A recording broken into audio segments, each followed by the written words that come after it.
हाँ जी, मुंबई से शुरुआत हुई।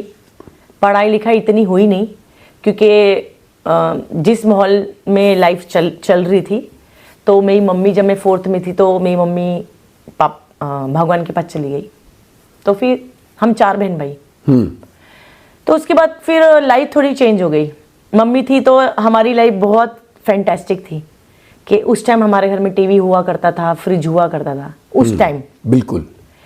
फिर और हम लोग ऐसे रहते थे कि बहुत मतलब एकदम अपर क्लास होती है ना, वैसे रहते थे हम लोग। खाना पीना, स्कूल की सब अच्छी इंग्लिश मीडियम भारतीय विद्यापीठ स्कूल है जो न्यू बॉम्बे में जी।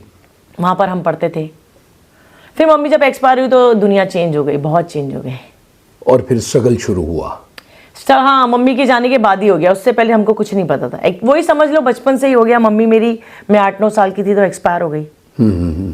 फिर उसके बाद दुनिया पता चली असली होती क्या है। रिश्तेदार जो हमको हाथों में उठाते थे, उनने हमको कभी पलट के देखा भी नहीं।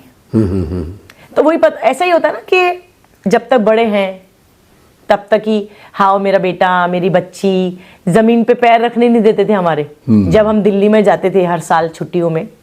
बिल्कुल। फिर उसके बाद तो ऐसी दुनिया पलट गई कि उनने हमको मुड़ के देखा भी नहीं कि जी रहे हैं कि मर गए हैं, कि पढ़ाई कर रहे हो, कि तुम 2 लड़कियां हो, कि चलो हम ही तुम्हें रख लेते हैं। ये ऐसा कुछ सिस्टम हुआ नहीं है। यानी माँ का साया सिर से उठा बस तो जिंदगी बहुत बेरंग हो गई। साया उठा, नंगे हो गए, समझ लो। बिल्कुल। रिश्तेदार नंगे हो गए, साया हमारे सर से उठा, नंगे वो लोग हो गए।